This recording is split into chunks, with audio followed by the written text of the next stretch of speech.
अस्सलाम वालेकुम, मैं हूं वैस मंगलवाला और आप देख रहे हैं वर्ल्ड वाइज, दुनिया को देखने का, जांचने का, परखने का एक अलग जाविया। सबसे पहले नजर डालते हैं टॉप स्टोरीज पर। अमेरिका में एक और तैयारा गिरकर तबाह, 6 अफराद हलाक।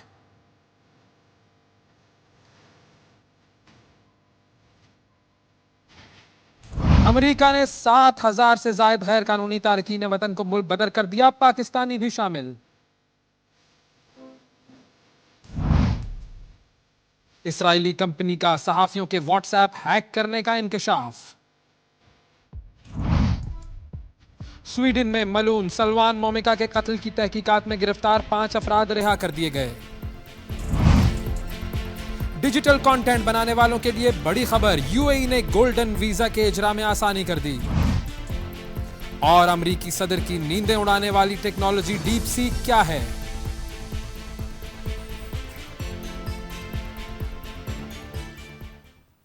जी, ये थी टॉप स्टोरीज। अब जरा खबरों की तफसील पर नजर डालते हैं और सबसे पहले हम आपको लेकर जाते हैं अमेरिका, यूनाइटेड स्टेट्स। यहाँ पर जो खबरें आ रही हैं वो वाकई तशवीशनाक हैं, क्योंकि तैयारा जो है वो एक और गिर चुका है। एक और तैयारा हादसे का शिकार हुआ है अमेरिका में। अमेरिकी रियासत पेंसिल्वेनिया के शहर फिलाडेल्फिया में एक छोटा तैयारा गिरकर तबाह हो गया है। तैयारा एक शॉपिंग मॉल के करीब गिरा। हादसे के बाद तैयारे में आग लग गई, 6 अफराद इसमें हलाक हुए और तैयारा गिरने की जो तहकीकात हैं वो शुरू कर दी गई हैं। जुमेरात को भी वाशिंगटन में मुसाफिर जहाज और हेलीकॉप्टर टकराने का वाकया पेश आया था। तैयारे और हेलीकॉप्टर में मौजूद तमाम 67 अफराद को मुर्दा तस्वुर किया गया है। 41 लाशों की बाकियात निकाली जा चुकी हैं, 28 लाशों की शनाख्त हो चुकी है। हादसे में जाँ बहक पाकिस्तानी नजात खातून असरा हुसैन की लाश भी मिल गई है और असरा हुसैन की मैयत अहले खाना के हवाले कर दी गई है और उनकी तदफीन इतवार को इंडियानापोलिस में की जाएगी। अब मजीद बात करते हैं अमेरिका के से। और अमेरिका ने सदर डोनाल्ड ट्रंप के इक़्तिदार संभालने के बाद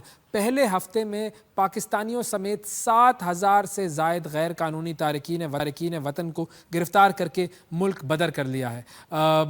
महकमा जो है उनका होमलैंड सिक्योरिटी, उसके मुताबिक जबरी बेदखल किए गए अफराद में से ज़्यादातर पुरतशद्दुद वाक़यात में मुलव्विस अफराद शामिल थे। फिर अमेरिका में गैर कानूनी तौर पर मुकीम पाकिस्तानियों को भी गिरफ़्तार किया गया है। पाकिस्तानी शहरियों की गिरफ्तारियाँ जो हैं वो गैर कानूनी तौर पर अमरीकी सरहद अबूर करने पर की गई हैं और ये कार्रवाइयाँ हुई हैं शिकागो में, सियाटल में, एटलांटा, बॉस्टन, लॉस एंजलिस और न्यू ऑरलिन्स समेत मुख्तलिफ शहरों में ये कार्रवाइयाँ की गई हैं। होमलैंड सिक्योरिटी ने स्कूलों और गिरजाघरों पर भी छापे मारना शुरू कर दिए हैं और उनका कहना यह है कि इन गिरफ्तारियों के डर से बाज़ गैर कानूनी तारकीन वतन ने काम पर जाना छोड़ दिया है और बच्चों को वो स्कूल भी नहीं भेज रहे हैं। अमेरिका की जो होमलैंड सिक्योरिटी की वज़ीर हैं क्रिस्टी नोएम, उनका इस हवाले से कहना यह है कि हम सड़कों से गंद के ढेर को साफ़ कर रहे हैं। ज़ाहिर है अब वो तो इसी तरह की बातें करेंगे, जो इलीगल इमिग्रेंट्स हैं वो तो उनके लिए गंद का ढेर ही हैं। आलमी मीडिया से सामने आने वाली जो खबरें हैं उनके मुताबिक अमेरिका में 1 करोड़ 10 लाख इमिग्रेंट्स कानूनी हैसियत के बगैर मुकीम हैं। 14 लाख इमिग्रेंट्स को डिपोर्टेशन का हुक्मनामा दिया जा चुका है, जिसमें से 6.5 लाख से ज़ायद गैर मुल्की शहरियों को क्रिमिनल रिकॉर्ड पर बेदखल किया गया है। फिर इसके अलावा अमेरिकी सदर डोनाल्ड ट्रंप ने तेल और गैस पर 18 फरवरी से टैरिफ आयद करने का ऐलान कर दिया है। स्टील, एल्युमिनियम, तांबे पर भी टैरिफ लागू होगा। व्हाइट हाउस की जानिब से 1 फरवरी से मेक्सिको और कनाडा पर 25% और चीन पर 10% टैरिफ आयद करने का ऐलान किया जा चुका है। मेक्सिको और कनाडा से अमेरिका बरामद किए जाने वाले सामान पर 25%, जबकि चीन से अमेरिका भेजे जाने वाले सामान पर 10% ड्यूटी का इतलाक कर दिया गया है। टैरिफ आयद होने से तेल की कीमतों में मजीद इजाफे का खदशा है। इस हवाले से डोनाल्ड ट्रंप का जारहाना बयान सामने आया है। यह है कि टैरिफ के नफाज पर कनाडा हमारा कुछ नहीं कर सकता, जबकि जस्टिन ट्रूडो ने इस पर जवाब दिया है कि हम इसका जवाब देने के लिए तैयार हैं। ट्रंप का लहजा जो है वो ज़रा ज़्यादा जारहाना होता है, पता चल जाता है कि वो क्या करना चाह रहा है और क्या उसके जहन में चल रहा है। जस्टिन ट्रूडो ने बहुत तमीज़ तहजीब से उसको जवाब दिया, लेकिन जवाब बुनियादी तौर पर यह था कि हम इन टैरिफ्स को नहीं मानते और हम इनके खिलाफ रिटेलिएट करेंगे और जब तक ये टैरिफ्स ख़त्म नहीं हो जाएंगे हम चैन से नहीं बैठेंगे। चीन दूसरी तरफ अब क्या करता है ये भी देखने वाला मामला होगा और ये देखना होगा कि ट्रंप की जो एग्रेसिवनेस है वो उसे कहाँ तक ले जाती है। अगली खबर की तरफ आते हैं और अगली खबर के लिए हम आपको लेकर जाते हैं फ़लस्तीन की तरफ, जहाँ पर जंगबंदी का जो मुआहदा है उसके तहत जो कैदियों का तबादला है, जो प्रिजनर्स का तबादला है और जो यरगमालियों का तबादला है वो हो रहा है। जंगबंदी मुआहदे के तहत इजरायली, यरगमाली और फ़लस्तीनी कैदियों के तबादले का सिलसिला जारी है। रिहाई के चौथे मरहले में हमास ने मज़ीद 3 इसराइली शहरियों को रिहा कर दिया है और उसके बदले में 183 फ़लस्तीनियों को रिहाई मिलेगी। मुआहदे के तहत पहले मरहले में 3 इसराइली ख़वातीन के बदले 90 फ़लस्तीनियों को रिहा किया गया था। दूसरे मरहले में 4 इसराइली ख़वातीन, 120 फ़लस्तीनियों को रिहा किया गया। तीसरे मरहले में 5 थाई ख़वातीन समेत 8 यरगमालियों को रिहा किया गया है। तो ये जो है ये बेसिकली फ़र्स्ट फेज़ चल रहा है और इसमें हम देख रहे हैं कि इस तरीके से कुछ टुकड़ों में ये जो लोग हैं इनको रिहा किया जाता है। अब मुआहदे का जो मुस्तकबिल है उसके हवाले से अमरीकी सदर ने एक अजीब तजवीज़ पेश कर दी है। सदर ट्रंप जो है वो गज़ा के मकीनों को उर्दन और मिस्र मुंतकिल करना चाहते हैं। हालांकि दोनों ममालिक इस तजवीज़ को मुकम्मल तौर पर मुस्तरद कर चुके हैं और अक़वाम मुत्तहिदा के जो सरबराह हैं एंटोनियो गुतेरेस वो भी इस तजवीज़ को नस्ल कुशी के मुतरादिफ करार दे चुके हैं। इसके बावजूद अमरीकी सदर डोनाल्ड ट्रंप का कहना यह है कि उर्दन और मिस्र गज़ा मुतासरीन को कबूल कर लेंगे। इसराइली वज़ीर आज़म नेतन्याहू जो है वो अब मंगल को अमेरिका का दौरा भी करेगा और सदर ट्रंप जो है उससे खुसूसी मुलाकात होगी नेतन्याहू की। अब ये भी एक बात हमें याद रखनी चाहिए कि नेतन्याहू जो है वो इस वक्त ICC की जानिब से एक कन्विक्टेड क्रिमिनल है और उसके वारंट भी जारी हो चुके हैं। अमेरिका ने तो जाहिर है कि इस बात से इनकार ही किया है और उसने किसी वारंट्स को मानने से इनकार कर दिया है, बल्कि ICC की जो हैसियत है उस पर भी सवाल उठा दिए हैं। तो ये जो दौरा है ये इस हवाले से बड़ा सिग्निफिकेंट है कि अब जब ये दोनों मुलाकात करेंगे तो इन दोनों के दरमियान क्या बात होगी और आगे की क्या प्लानिंग तय पाएगी। अब एक और मामला है जिसके हवाले से हम आपको आगाह करते हैं और ये मामला है जी व्हाट्सएप के हवाले से। व्हाट्सएप ने भी जो है वो इसराइल की मज़मूम एक तरीके से यूँ कह लें कि सामने लेकर आ गया है। व्हाट्सएप का जो Israeli spyware company Paragon solutions पर व्हाट्सएप हैक करने का इल्ज़ाम आया है और पैरागॉन सॉल्यूशंस ने व्हाट्सएप इस्तेमाल करने वाले 90 के करीब सहाफ़ियों और सिविल सोसाइटी के मेंबरान को निशाना बनाया है। व्हाट्सएप ने पैरागॉन सॉल्यूशंस को हैकिंग के बाद सीज़ एंड डिजिस्ट लेटर भेज दिया है। ये बेसिकली एक हुक्मनामा होता है जो कि एक कंपनी किसी दूसरे कंपनी को किसी भी फेल से बाज रखने के लिए तंबीह करती है। इसमें ये लेटर भिजवाया जाता है। व्हाट्सएप ने बयान जारी करते हुए अज़म जाहिर किया है कि कंपनी लोगों की निजी तौर पर मवासलात की सहूलत की जो प्राइवेसी है वो यकीनी बनाएगी। अब दूसरी जानिब जो पैरागॉन है उसने इस मामले पर तबसरा करने से मुकम्मल तौर पर इनकार कर दिया है। अब आपको लेकर चलते हैं कहाँ जा रहे हैं हम जा रहे हैं जी स्वीडन की तरफ। जी स्वीडन की तरफ जाते हैं और आपको बताते हैं कि वहाँ पर जो एक शख्स कत्ल किया गया था सलवान, जो कि बार बार कुरान करीम की बेहुरमती कर रहा था, उसके हवाले से मामला क्या आगे बढ़े हैं। स्वीडन में प्रोसिक्यूटर्स ने कुरान पाक की बेहुरमती करने वाले मलून सलवान मोमिका के कत्ल की तहकीकात में गिरफ्तार किए गए 5 अफराद को रिहा करने का हुक्म दे दिया है और स्वीडन के प्रोसिक्यूटर ने जारी जो बयान है उसमें यह कहा है कि गिरफ्तार किए गए 5 अफराद के जो है सलवान के कत्ल में मुलविस होने की हमारे पास कोई इस वक्त ठोस शवाहिद मौजूद नहीं है, इसलिए उन्हें ज़ेरे हिरासत रखने का कोई जवाज़ नहीं है। लेकिन कुछ मुश्तबा अफराद हैं जिनको मुकम्मल तौर पर शक से बरी नहीं किया जा सकता है। तो ये मामला अब हो रहा है। अब देखते हैं कि किसने उसे कत्ल किया, ये बात सामने आती है या नहीं आती। अगली खबर के लिए हम आपको लेकर चलते हैं UAE की तरफ हम आपको लेकर जाएंगे और UAE से एक बड़ी ज़बरदस्त खबर सामने आई है और ये ख़बर है जी फ्रीलांसर्स के लिए, कंटेंट क्रिएटर्स के लिए, वो लोग खुश हो जाएं। UAE से उनके लिए ख़बर आ गई है। मुत्तहदा अरब अमारात से डिजिटल कंटेंट बनाने वालों के लिए एक बेहतरीन ख़बर है। हुकूमत की जानिब से गोल्डन वीज़ा के इजरा में आसानी के इक़दाम किए गए हैं। तो अब आपको गोल्डन वीज़ा आसानी से मिल सकता है। इसकी जो तफसील है वो हमें बता रहे हैं हमारे नुमाइंदे जो दुबई में मौजूद हैं, अली हैदर भुट्टा। जी अली, बताइएगा क्या तफसील है इसकी। UAE ने कंटेंट क्रिएटर्स पे फोकस करना शुरू कर दिया और हाल ही में एक क्रिएटर्स समिट हुई है जिसे 1 बिलियन समिट भी कहा जाता है। इसके अंदर ये हुआ था कि वो तमाम क्रिएटर्स जो यहाँ पे इस क्रिएटर समिट में आए थे उनके कलेक्टिवली जो फॉलोअर्स की तादाद है वो 1 बिलियन से ऊपर है। तो इसी इवेंट को या इसी के तसलसल में अभी क्रिएटर्स हेडक्वार्टर के नाम से एक इनिशिएटिव दुबई की गवर्नमेंट ने लॉन्च किया है जिसमें 10,000 content creators all over the world जो हैं उनको इनवाइट किया जाएगा, उनको कोशिश की जाएगी कि वो भी दुबई के अंदर आए और इस शानदार सिटी का हिस्सा बने, ताकि जो दुबई की इंडस्ट्री है, जो कि एवर ग्रोइंग इंडस्ट्री है, इस इंडस्ट्री में जो कंटेंट इंडस्ट्री के लोग हैं, जो कंटेंट से रिलेटेड लोग हैं, जी। उनको भी इनवाइट किया जाए। और इस तरह से इन लोगों के आ जाने से जो क्रिएटिव और डिजिटल और इस हवाले से मतलब आप समझ लें कि डिजिटल क्रिएशन हो गई या क्रिएटिव इंडस्ट्री के लोग हो गए, तो वो भी जब इस इंडस्ट्री का हिस्सा बनेंगे तो इस हवाले से इस इकोनॉमी को और जो है वो फ़ायदा मिलेगा।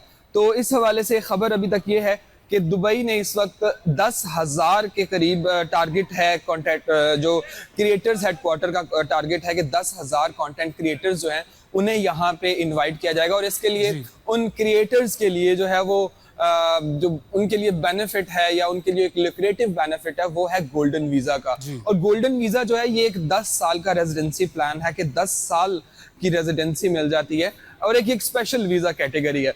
तो अभी ये है कि 10,000 कंटेंट क्रिएटर्स को इनवाइट किया गया है और इन्हें गोल्डन वीजा जो है वो भी ऑफर किए जा रहे हैं। जी बहुत शुक्रिया अली आपका, आपने हमें तफसीलात से आगाह किया। तो कंटेंट क्रिएटर्स जो हैं वो ज़रा खुश हो जाएं, होशियार हो जाएं, कंटेंट ज़बरदस्त बनाना शुरू करें और अपने कंटेंट को सारी दुनिया में फैलाना शुरू करें। तो देखिए यूएई के दरवाजे आप पर खुल गए हैं और अब अगर आप कंटेंट क्रिएट कर रहे हैं ज़बरदस्त किस्म का और आपके फॉलोअर्स की एक अच्छी खासी तादाद है तो फिर आपको यूएई का गोल्डन वीज़ा मिल सकता है। इंटरनेट पर जाइए, सर्च कीजिए, अच्छा सा कंटेंट बनाइए और कंटेंट बनाते हुए ये ज़रूर ख्याल रखिए कि ये जो कंटेंट हो ये हमारे मुल्क की वैल्यूज़, हमारे दीन की वैल्यूज़ और हमारी जो सोशल वैल्यूज़ हैं उससे मुताबिकत रखता हो। बहुत सारे उल्टे सीधे क्रिएटर्स हैं जो कि आजकल हमारे सामने आ रहे हैं और उनके आपस में लड़ाइयाँ भी चल रही हैं, पता नहीं क्या जो है वो एक तरीके से इंटरनेट जो है उस पर फालतू जो चीज़ें हैं उनका बाजार गर्म है, वैसा कंटेंट आपने नहीं बनाना है। एक वक्फा लेते हैं, वक्फे के बाद दोबारा हाजिर होंगे, मिलते हैं एक छोटे से ब्रेक के बाद। Welcome back. ब्रेक के बाद एक मरतबा फिर आपको खुशामदीद कहते हैं वर्ल्ड वाइज में और अब आपको लेकर जाते हैं टेक्नोलॉजी की दुनिया में और ये खबर है चाइना से। चाइना ने रिलीज़ किया डीप सीक, आर्टिफिशियल इंटेलिजेंस का एक प्लेटफॉर्म और डीप सीक प्लेटफॉर्म ने तहलका मचा दिया सारी दुनिया में और ख़ास तौर पर अमेरिका में। अमेरिका के कान खड़े हो गए कि चाइना ने ये काम कैसे कर दिया और अब चीन जो है वो आर्टिफिशियल इंटेलिजेंस की बाजी जो है वो मार लेगा। अमेरिका अब इस हवाले से क्या करेगा, ये बेसिकली डीप सीक है क्या, करता क्या है, कैपेबिलिटी क्या है इसकी और अमेरिका और चीन के दरमियान ये जो जंग चल रही है आईटी की ये क्या है, इसे हम समझेंगे। और इस पर बात करने के लिए हमारे साथ मौजूद हैं कंवल चीमा साहिबा जो कि इंफॉर्मेशन टेक्नोलॉजी एक्सपर्ट हैं और फाउंडर हैं माई इम्पैक्ट मीटर की। उनसे ज़रा तफसील जानते हैं। अस्सलाम वालेकुम कंवल। वालेकुम अस्सलाम। कमल, बहुत शुक्रिया आपका प्रोग्राम के लिए, आपने वक्त निकाला। थोड़ा सा अगर हमारे नाजरीन को आप समझा सकें कि एक तो ये जो डीप सीक है ये क्या बला है और क्यों ये अमेरिका और चीन के दरमियान एक जंग का बायस बन गया है एक तरह से। डीप सीक मेरे ख्याल में इस डेकेड का एक इंतहाई सिग्निफिकेंट इवेंट है, may be as significant as Trump का दूसरी दफा प्रेसिडेंट इलेक्ट होना। अच्छा, इतना सिग्निफिकेंट है और वो इसलिए क्योंकि देखिए इसकी थोड़ी सी हिस्ट्री समझे। जी चाइना एनवीडिया के जो जीपीयूज हैं, एनवीडिया क्या है, एनवीडिया एक ऐसी कंपनी है जो कि एआई का बिल्डिंग ब्लॉक बनाती है, उसको कहते हैं जीपीयू, ठीक है। उसको जब आप उसके अंदर कंप्यूट स्टोरेज, उसको जब आप बहुत सारे जीपीयूज इकट्ठे करते हैं तो फिर आप एआई एक का मॉडल उसके ऊपर बना सकते हैं। तो अमेरिका ने या वेस्ट ने अपने जीपीयूज चाइना को बेचना बंद कर दिया था। सही। बाय द वे जीपीयूज आप इनवीडिया के पाकिस्तान में भी नहीं खरीद सकते, पाकिस्तान भी वो बैंड कंट्रीज में आता है, बहुत सारी middle eastern countries tier 2 status में आती हैं। तो जो बहुत वाइट कंट्रीज हैं उनके अलावा उन्होंने अपने ये जीपीयूज बंद कर दिए थे सेल करना, और वो इसलिए क्योंकि ये एआई एक पॉलिटिकल रेस है और ये समझा जाता है कि जो इस रेस में जीतेगा वो नेक्स्ट एक जो भी टेक की रेस में स्पेशल सबसे सिग्निफिकेंट उसमें आया है वो नेक्स्ट सुपर पावर होगा। हाँ। तो इसलिए जीपीयू सेल करना चाइना को बैन था। अच्छा, अब क्या हुआ, अगर आप मुझसे महीना पहले ये सवाल करते कि चाइना और अमेरिका में से एआई की रेस कौन जीतेगा, तो मैं आपसे कहती कि China is at least 2 years behind. China 2 साल पीछे ऑलमोस्ट। वो इसलिए क्योंकि चाइना अपना बिल्डिंग ब्लॉक बना रहा है, उसको वो एपीयू के नाम से, मगर उसका एक पूरा इकोसिस्टम बनाना होता है, उसका मिडलवेयर होता है, उसका पूरा एक इकोसिस्टम बनता है, तो उसमें अभी टाइम था, मतलब उसको टाइम लगना था। मगर यहाँ पे एक साउथ चाइना के एक छोटे से प्रोविंस से एक हेज मैनेजर जो है, उसने कुछ इकट्ठा करके कुछ Chinese, by the way pure Chinese talent, China की यूनिवर्सिटी से कुछ एआई के बच्चों को इकट्ठा करके उसने एक बिल्कुल चैट जीपीटी जैसा एक चैटबॉट बना दिया है। चैटबॉट ये इसलिए इतना सिग्निफिकेंट है क्योंकि चैट जीपीटी बनाने में बिलियंस ऑफ डॉलर्स लगे हैं, हाँ बिल्कुल। मगर ये बनाने में, डीप सीक बनाने में सिर्फ $6 मिलियन। एक तरफ बिलियंस ऑफ डॉलर्स, और दूसरी तरफ इन्होंने, चाइना ने सिर्फ $6 मिलियन के अंदर ऑलमोस्ट उसी तरह का, बल्कि उसी तरह का एक चैटबॉट बना दिया है। ये बता दिया है, उनके मुंह पे तमाचा है कि भाई बिलियंस ऑफ डॉलर्स की जरूरत नहीं है, इसको इस तरीके से बनाओ तो एक इंतहाई थोड़े पैसों में, जो 6 मिलियन कुछ भी नहीं है उसके सामने, उसमें उसी तरह का एक चैटबॉट बना दिया। अच्छा, हम इसकी कैपेबिलिटीज़ की बात करें तो जो यूज़ कर रहे हैं इसको लोग, वो ये कहते हैं कि इसकी कैपेबिलिटीज़ जो हैं वो चैट जीपीटी के बराबर नहीं, बल्कि चैट जीपीटी से बहुत आगे हैं। क्या ऐसा ही है? देखिए, जो उसका एनालिटिकल, जो उसका जिस तरह से जो उसके एल्गोरिदम्स हैं, वो उसकी एनालिटिकल कैपेबिलिटी, उसकी इंटेलिजेंस, उसमें से कुछ इस तरह से डेवलप किया गया है कि it requires much less compute, much less storage, which means it's much cheaper than chat GPT. But सिर्फ उसमें फर्क यह है कि क्योंकि उसके अंदर, चैट जीपीटी के अंदर डेटा बहुत ज्यादा था और बहुत उसकी एक हिस्ट्री है। आप कह लें कि ये एक, कह लें कि एक बड़े बच्चे और छोटे बच्चे के दरमियान का फर्क है कि उसको थोड़ी ज्यादा नॉलेज है चैट जीपीटी अच्छा। को, डीप सी को थोड़ी अभी कम नॉलेज है। मगर उसकी जहां तक के इंटेलिजेंस का सवाल है, जहां तक के ये जो छोटा बच्चा है, इसको कम खुराक चाहिए होती है, और उस कम खुराक के अंदर ये उसी तरह का रिजल्ट प्रोड्यूस करता है। तो ये बहुत एक रेवोल्यूशनरी बात है। मैं आपको एक और बात बता दूं कि आपने ये जी। सुना होगा कि क्योंकि चाइना ने बता दिया कि इसमें कोई इतनी बड़ी चीज नहीं चाहिए होती, कंप्यूटिंग ही वो, जिसकी वजह से एनवीडिया ने लॉस्ट, पहले दिन जब ये आई थी तो $593 billion, $593 billion of its stock price. I think थोड़ा सा अभी रीगेन उन्होंने किया है, क्योंकि ऑब्वियसली जब प्राइस गिरी तो फिर सम जी। People wanted to buy at the lower price. मगर इतनी ज्यादा जो प्राइस गिरी, सिर्फ एनवीडिया की नहीं, मेटा की, ये इसकी माइक्रोसॉफ्ट की के स्टॉक की।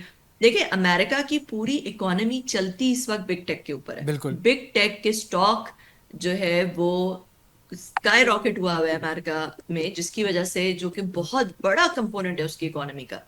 तो यहाँ पे चाइना ने आके उसको वहां पे काफी, कह लें कि बड़ा घाव लगाया है। सही। तो अब ये जो बड़ा घाव है, ये अमेरिका की इकोनॉमी के लिए और अमेरिका की जो टेक में एक सुप्रीमेसी है, उसके लिए कितना बड़ा खतरा है?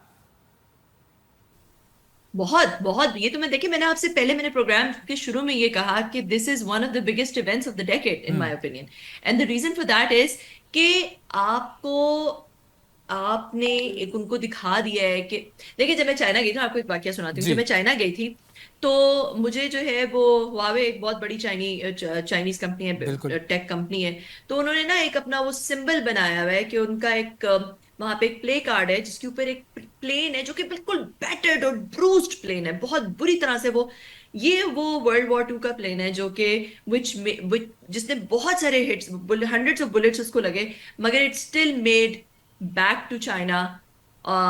तो वो उनकी फिलॉसफी ये है कि हमें जितना मर्जी सैंक्शन लगा लो हमारे ऊपर, हमें जितना मर्जी धो लो, हमें जितना मर्जी तंग कर लो, हम फिर भी हमने सरवाइव करना है। तो वाह ये वाह। चाइनीज डीएनए के अंदर घुसा हुआ है, चाइनीज मेंटेलिटी के, उन्होंने, उनकी ब्रेन मेहनत। वॉश हुए हुए हैं, बिल्कुल दैट्स बिल्कुल। How they operate. यस। अभी देखिए, कुछ साल पहले जब ट्रम्प की पिछली प्रेसिडेंसी थी, तो सख्त किस्म की ट्रेड वॉर्स हुई चाइना पे। मुझे याद है उस वक्त 2019 में हुआवे सबसे बड़ी कंपनी है, उसका जो जी। फाउंडर की बेटी है उसको कनाडा में जेल में डाल दिया, मैं एक मीटिंग में बैठी हुई थी, मैं तब वेस्ट में थी, तो मैं एक मीटिंग में बैठी हुई थी जहाँ पे कहा गया जी चाइना क्योंकि 5G में बहुत आगे निकल गया है, तो हमने कहना है कि 5G सेहत के लिए मुज़र है, क्योंकि वेस्ट पीछे है 5G में। और उस वक्त ऑस्ट्रेलिया की थर्ड लार्जेस्ट कंपनी थी जो कि बिल्कुल पीओ दे चुकी थी हुआवे को for deploying 5G all over Australia, उन्होंने वो पीओ कैंसिल किया अच्छा। अमेरिकन प्रेशर में आके।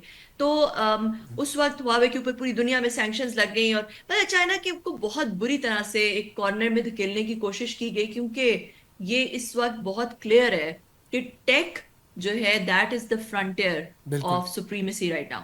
Frontier of supremacy big tech है, जो उस रेस में जीतेगा वो इस सुप्रीमेसी को हासिल करेगा। बिल्कुल तो बिल्कुल। इतना ज्यादा उसको जो कॉर्नर में पुश किया, पहले चाइना थोड़ा कंफर्टेबल था, मगर जब एक कॉर्नर में पुश किया, सारी बड़ी बड़ी कंपनी, सिस्को का बहुत बड़ा बिजनेस, सिस्को में बहुत बड़ा बिजनेस होता था चाइना में, सारी कंपनी चाइना से बाहर निकल गई, सारी बिग टेक कंपनीज चाइना से बाहर निकल गई। तो चाइना ने उस गैप को बहुत क्विकली खुद फिल किया। मैं एक टैक्सी में बैठी, जी।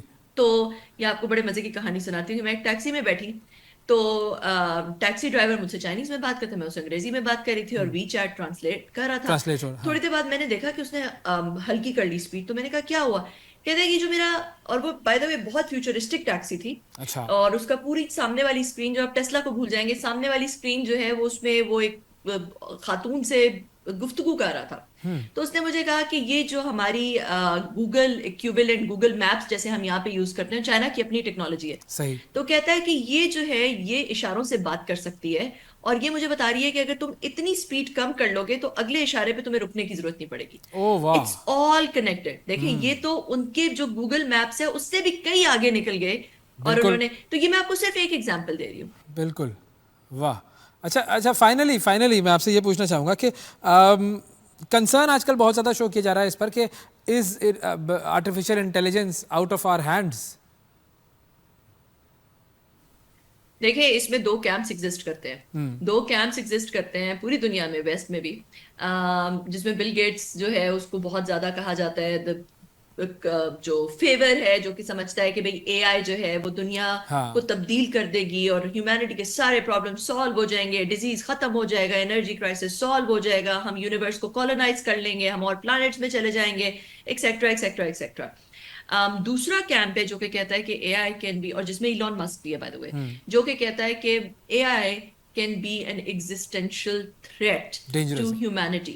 जैसे कि आपने देखा होगा, मूवी देखी होगी आपने टर्मिनेटर। जी। तो ये पूरा एक कैंप है जो कि कहता है कि एआई को प्रॉपर्ली रेगुलेट करें, उसको देखें, और इस वजह से भी, ये भी वजह है कि जिसमें जो है वो ये सुप्रीमेसी की जो वॉर है, जो पॉलिटिकल वॉर है, वो दो सुपर पावर्स के दरमियान इसलिए भी लड़ी जा रही है कि एआई के जो अलंबरदार हैं वो चाहते हैं वेस्ट के वो, और चाइनीज चाहते हैं कि वो, तो क्योंकि that's how much power it has. बिल्कुल। तो depending on the underlying algorithm, देखिए अभी हम एएनआई से एजीआई की तरफ जा रहे हैं, मतलब कि आर्टिफिशियल नैरो इंटेलिजेंस, जो कि कह लें कि जैसे चेस खेल सकती है आर्टिफिशियल इंटेलिजेंस, तो दुनिया में बेहतरीन चेस, दुनिया का जो सबसे अच्छा चेस प्लेयर है उसको भी उसने हरा दिया, ठीक ठीक है। है।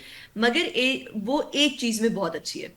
एजीआई ये है कि वो बहुत सारी क्रॉस द बोर्ड, बहुत सारी चीजों में, जैसे चैट जीपीटी पहले सिर्फ एएनआई था, वो सिर्फ नेचुरल लैंग्वेज प्रोसेसिंग कर सकता था, मगर जो फ्यूचर वर्जन आ रहे हैं वो एजीआई की तरफ जा रहे हैं, उसमें पिक्चर्स भी आ गई हैं, उसमें वीडियोस को भी प्रोसेस कर बिल्कुल। सकता है, उसमें बहुत सारी और चीजें। तो ये इसके आगे कहते हैं कि एएसआई, एजीआई के आगे एएसआई आएगा, ASI। जो कि आर्टिफिशियल सुपर इंटेलिजेंस होगी।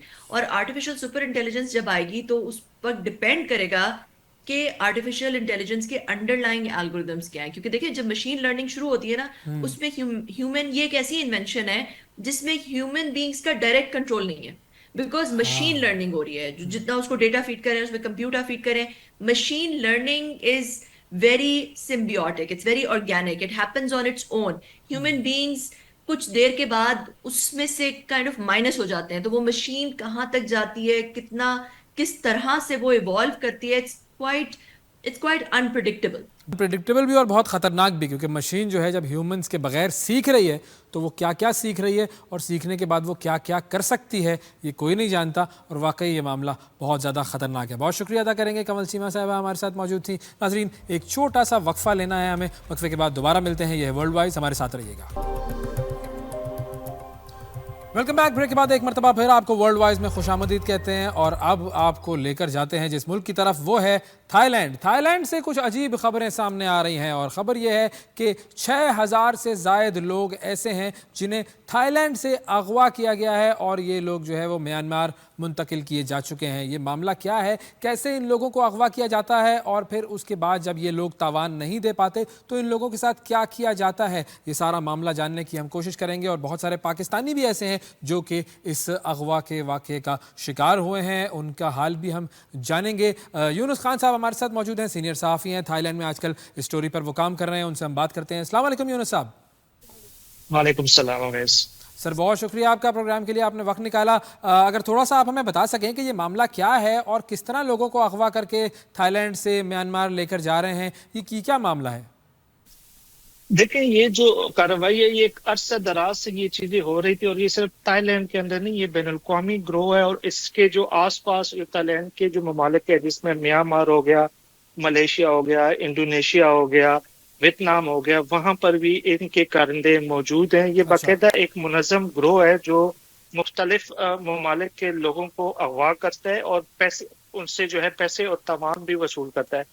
इसके साथ साथ गरीब ममालिक के जो हुनरमंद लोग होते हैं, जो ज्यादातर कंप्यूटर एक्सपर्ट होता है, जिसमें अफ्रीका से और या साउथ एशिया से, जिसमें इंडिया, पाकिस्तान, श्रीलंका और बांग्लादेश के लोग होते हैं, उनको पुरकशिश जो जॉब्स होती हैं उनकी ऑफर करते हैं और उनको यहाँ पे लेके आते हैं। उसके बाद उनसे जबरदस्ती काम लिया जाता है। उनकी जो काम होता है बुनियादी तौर पर ये बैंक फ्रॉड होता है। यहाँ पे बैंकिंग फ्रॉड के साथ साथ ये जो सोशल नेटवर्क के जरिए भी लोगों को जो है फॉलो करते हैं और ये जो काम हो रहा था ये कई सालों से हो रहा था। इसकी चीजें रिपोर्ट भी हो रही थी, लेकिन पिछले अरसे में चाइना का एक हाई प्रोफाइल एक्टर को जब इन्होंने अगवा किया पैसों के लिए, तो उस वक्त जो है इंटरनेशनल मीडिया में भी खबरें आने शुरू हो गई। और चूंकि थाईलैंड की जो सियाहत है, जो सियाहत का शुबा है, वो उनकी जो इकोनॉमी में जो है मेजर रोल अदा करता है, तो उसके बाद जो है इनके ऊपर एक इतना प्रेशर आया कि अब हम देख रहे हैं कि पिछले 2 हफ्तों से यहाँ पे एक बहुत बड़ा क्रैकडाउन जारी है। और सिर्फ थाईलैंड के अंदर नहीं है, बल्कि म्यांमार, वियतनाम और इंडोनेशिया और मलेशिया से भी जो है लोगों को गिरफ्तार किया गया है। तो इस वक्त जो, क्योंकि ये यहाँ पे इनकी जो मईशत जो है, उनका जो दारोमदार है वो सियाहत पे है। और जब चाइना के जो एक्टर था उसमें जब उन्होंने अगवा किया था और उसकी फिर रहाई भी हुई है, उसमें जो लोग मुलव्वस थे उनको भी गिरफ्तार किया गया था। तो अब बैनुल-अक़वामी मीडिया में भी ये चीज आ रही है कि क्या थाईलैंड सियाहों के लिए एक सेफ मुल्क है भी और कि नहीं, और इससे इनकी सियाहत को भी बड़ा दचका हुआ। तो इस वजह से जो है हुकूमत इस हवाले से बहुत संजीदा इकदाम कर रही है।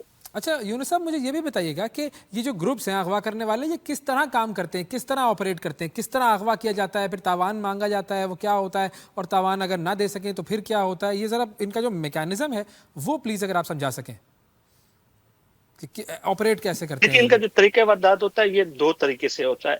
एक, इनको ऐसे लोग चाहिए होते हैं जो कि हुनरमंद हो, जो कंप्यूटर एक्सपर्ट हो। उसके लिए वो मुख्तलिफ ममालिक में जो है वो इश्तिहारात देते हैं और उन लोगों को बुलाते हैं और उनसे फिर जबरदस्ती काम लिया जाता है।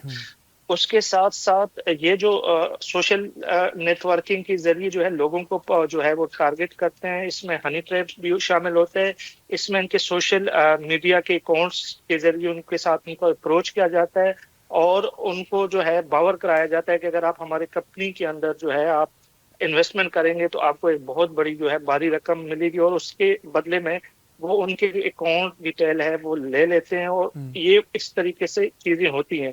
लेकिन पिछले अरसे से इन्होंने यहाँ पे ये चीजें हो रही हैं कि जो वो लोग जो यहाँ पे फाइनेंशियली मजबूत होते हैं, यहाँ पे जब आते हैं तो यहाँ पर जो टूरिज्म से रिलेटेड जो लोग होते हैं, जैसे होटलिंग वगैरह होते हैं, जो टैक्सी ड्राइवर हो गए, इसमें जो अभी जो हमारे पास जो रिपोर्ट्स हैं, इसमें ऐसे लोग भी इन्वॉल्व हैं जो कि हुकूमती एहलकार हैं। जैसे यहाँ पे थाईलैंड से जब लोग आते हैं उनको एयरपोर्ट से रिसीव किया जाता है और फिर म्यांमार के बॉर्डर तक लेके जाया जाता है। तो हम जब यहाँ पे इस वक्त थाईलैंड के अंदर मौजूद हैं तो यहाँ पर बगैर किसी हुकूमती एहलकार या सिक्योरिटी इदारों के ऐसी चीजें होना नामुमकिन है, क्योंकि बॉर्डर क्रॉस करना एक इंतहाई मुश्किल अमल है। तो इस चीज के ऊपर भी जो है बहुत सी जो है सवालात उठ रहे हैं और यहाँ पे मुख्तलिफ तरीकों से लोगों को ट्रैप किया जाता है। कुछ लोग ऐसे होते हैं जिनको जिस तरह पाकिस्तानी इंडियन श्रीलंकन जी। होते हैं, ये ज्यादातर वो लोग होते हैं जो कंप्यूटर एक्सपर्ट होते हैं, उनसे काम लिया जाता है।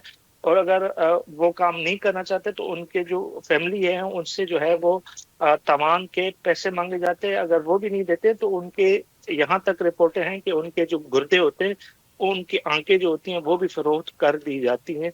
और ये चीजें यहाँ पे रिपोर्ट हो रही हैं। अच्छा, मैं ये चाहूँगा कि आप ये भी अगर हमें थोड़ा-सा बता सकें कि गुज़िश्ता कुछ अरसे में या पिछले कुछ सालों में ऐसी कितनी वारदातें या ऐसे कितने केसेस सामने आए हैं? क्या स्टैटिस्टिक्स कोई कोई बता सकते हैं आप कि इतने नंबर ऑफ केसेस सामने आए देखिए, हैं? अभी तक जो रिपोर्ट हुई है उसके हिसाब से 6000 जो है इस वक्त मुख्तलिफ जो इनके कैंप्स हैं वहां पे ये लोग मौजूद है। और इसमें जो सबसे बड़ी तादाद है 3500 या 600 के करीब, ये चाइनीज लोगों अच्छा, की है। चाइनीज़ है। तो यहाँ पे चाइनीज जो टूरिस्ट होता है वो ज्यादा आता है, चाइनीज बिजनेसमैन ज्यादा आते हैं। तो सबसे ज्यादा जो टारगेट किया जाता है वो चाइनीज को किया जाता है। साउथ एशिया की जो बात आप कर रहे हैं तो जिसमें इंडिया, पाकिस्तान, बांग्लादेश, नेपाल, इनकी भी जो है 400 से लेकर 600 तक की अफराद की तादाद बताई जा रही है। लेकिन ये वो तादाद है जो कि रिपोर्ट हुई है। अब बहुत से ऐसे लोग हैं जिनकी रिपोर्टिंग नहीं हुई है, जिनकी डिटेल नहीं आई है, तो वो तादाद इससे कहीं ज्यादा हो सकती है। अच्छा, अगर हम स्पेसिफिकली पाकिस्तान की बात करें तो क्या हमारे पास कोई ऐसे नंबर्स हैं कि ये पता चल सके कि स्पेसिफिकली पाकिस्तानी कितना टारगेट हुए हैं इस देखिए, पूरे केस में? पाकिस्तानी जिस तरह मैंने बात की है तो उसमें हम एक एक्चुअल फिगर तो हम नहीं बता सकते, लेकिन यहाँ की जो अथॉरिटी है वो ये बताती है कि जो साउथ एशिया रीजन है उसमें 400 से 600 तक अफराद मौजूद है। और पिछले दिनों कुछ हैदराबाद, मुल्तान, फैसलाबाद और लाहौर से ऐसी चीजें रिपोर्ट भी हुई थी जिनमें तमाम देकर लोगों को जो है वापस बुलाया गया था। तो ये चीजें तो इस टाइम मीडिया में भी चीजें रिपोर्ट हो चुकी है, लेकिन असल फिगर के हवाले से हम नहीं बता सकते। और पाकिस्तानियों को जो ज्यादातर टारगेट किया जाता है बुनियादी तौर पर वो ज्यादातर जॉब्स के हवाले से पुरकोशिश जॉब की ऑफर की जाती है। थाईलैंड एयरपोर्ट पर उनको रिसीव किया जाता है, उसके बाद ये म्यांमार के बॉर्डर पे ले जाके वहाँ पे कैंपों में उनके साथ गैर इंसानी सलूक किया जाता है। अच्छा, अब अगर हम लॉ इन्फोर्समेंट एजेंसीज की बात करें तो वो क्या कर रही हैं? क्योंकि हुकूमतें कुछ इसके हवाले से कोई कर रही हैं, कोई मेजर्स ले रही हैं थाईलैंड की या म्यांमार की कि इस तरीके के वारदातों को रोका जा सके? ये कोई इस तरह की कोई चीज़ें हो देखिए, रही इस वक्त किसी ये जो ऑपरेशन है एक मुल्क नहीं कर रहा है, इसमें चाइना की जो सिक्योरिटी एजेंसी है वो भी इन्वॉल्व है, थाईलैंड की भी, वियतनाम की भी, म्यांमार की भी। और ये जो जिस इलाके में कैंप है ये म्यांमार और थाईलैंड के बॉर्डर के ऊपर एक एरिया जिसको नोगो एरिया भी कहा जाता है, वहां पर ये माफिया वगैरह जो है वहां उनके कैंप में मौजूद है। जी। लेकिन इस वक्त जो है बैनुल अक़वामी सतह पर जो 5-6 ममालिक की जो सिक्योरिटी फोर्सेज है वो इस हवाले से काम कर रही है और मुख्तलिफ साइंटिफिक तरीके से इन लोगों को रीच करके पिछले कुछ 2 से 3 हफ्तों में दर्जन भर जो है वो गिरफ्तारियां भी हुई हैं। और वो लोग जिन्होंने चाइनीज जो एक्टर को भी गिरफ्तार किया था उसके सरगना को भी गिरफ्तार किया गया है। इसके साथ साथ इनको ये भी शक है कि यहाँ पे जो बॉर्डर सिक्योरिटी फोर्सेज है वो भी कहीं ना कहीं के इनके साथ मिले हों। तो उस वजह से इन्होंने बॉर्डर सिक्योरिटी फोर्सेज की भी लोगों को तब्दील करके नए लोग भी वहां पे डाले हैं और उन्होंने सिक्योरिटी मजीद सख्त कर दी है। और यहाँ पे जो टूरिस्ट की भी जो पुलिस होती है उसमें भी इजाफा कर दिया है। अच्छा, क्या कोई ऐसा सिलसिला है कि जिसमें हम ये कह सकें कि मिसाल के तौर पर अगर पाकिस्तान से कोई शख्स अगवा हुआ है तो उसकी फैमिली जो है वो वहाँ थाईलैंड में हुकूमत से रब्ता कर सके, उसको डिटेल्स बता सके और फिर थाईलैंड की हुकूमत जो है वहाँ पर क्रैकडाउन करे या उस शख्स को तलाश करें? कोई एम्बेसीज़ के हवाले से कोई वो हेल्प डेस्क, कोई नंबर्स, कोई इस तरह की डिटेल्स हैं कि कोई मैकेनिज्म इस तरह का बनाया गया हो इन लोगों की मदद के लिए? देखिए, ये जो पाकिस्तानी जितने भी अगवा होते हैं तो उनको वहाँ पे ज्यादातर जो है वो टेली कम्युनिकेशन के काम पे लगाया जाता है और उनका काम ये होता है कि वो टारगेट करे क्लाइंट्स को। और उस हवाले से फिर जब उनके पास जो व्हाट्सएप की फैसिलिटीज होती है तो अपने प्यारों को जो है वो इन्फॉर्म करती है कि हम यहाँ पे पहुंच गए, हमें अगवा कर लिया गया। उसके बाद वो लोग फॉरेन ऑफिस या यहाँ पे सफारत खानों में जो है वो रब्ता करते हैं। जबकि यहाँ के सफारत खाने से जब हमारी बात हुई तो उन्होंने कहा कि हमारे पास जो भी रिपोर्टें होती हैं तो हम फिर मिनिस्ट्री ऑफ जो यहाँ की जो इंटीरियर मिनिस्ट्री है और यहाँ जो सिक्योरिटी इदारे हैं उनसे हम फिर राब्ते में रहते हैं और हमारी कोशिश होती है कि हम अपने शहरियों को बाजियाब कराएं। लेकिन अभी तक जो हमारे पास अदाद शुमारा हैं वही पाकिस्तानी जो है पाकिस्तान वापस जा चुके हैं, जिनकी तवान की रकम दी गई है, उसके बाद वो वापस गए। अच्छा, और फाइनली आखिर में मैं आपसे ये पूछना चाहूँगा कि आप चूँकि इस स्टोरी पर थाईलैंड में काम कर रहे हैं, तो क्या किसी मुतासिरा शख्स से आपकी मुलाकात हुई, उससे आपकी कोई बात हुई और उसने किस तरह के जज्बात का इजहार किया? क्या डिटेल्स बताएं, कुछ बता सकेंगे? देखिए, हमारी हफ्जाबाद का एक लड़का था और उससे जो है बात हुई थी। हमारी एक और जो है लाहौर के करीब एक रहायशी था, उस 2 बंदों से बात हुई और उनको यही कहा गया था कि एक लड़के ने कहा कि हमें एक पाकिस्तानी दोस्त ने जो है ये एक कंपनी मिलाई थी और उसके थ्रू पे हमने भारी रकम देकर हम थाईलैंड आए थे और हम एयरपोर्ट से फिर ले जाया गया था टैक्सी में और हमें नहीं मालूम था कि हमें किधर लेके गए। बाद में हमें पता लगा कि हमें जो है यरगमाल बनाया गया। जब तक दूसरे बंदे का भी कहना था कि मुझे चिट्ठी थ्रू पे, इश्तिहारात के थ्रू पे जो है इस कंपनी का पता लगा, मैंने वहां पे अप्लाई किया। मैंने यहाँ पे क्योंकि पाकिस्तान के अंदर जॉब वगैरह के मसाइल है, इसलिए जो है मैंने वहां पे एक्सेप्ट किया, लेकिन जो कुछ हमारे साथ हुआ वो एक डरावना ख्वाब था और इस तरह की बातें उन्होंने की। बिल्कुल ठीक है, अदा करेंगे। यूनुस खान साहब हमारे साथ मौजूद थे, सीनियर सहाफ़ी थाईलैंड में मौजूद थे और लोगों को जिस तरीके से मुख्तलिफ ममालिक के बहला फुसला कर थाईलैंड बुलाया जाता है, फिर उन्हें अगवा किया जाता है और उन्हें म्यांमार ले जाते हैं, और ये पूरी स्टोरी जो है वो आपके सामने बेनकाब कर रहे थे। नाजरीन, आज के प्रोग्राम में इतना ही। आपसे अगले प्रोग्राम में फिर मुलाकात करेंगे, उस वक्त तक के लिए इजाज़त दीजिए। अल्लाह हाफ़िज़।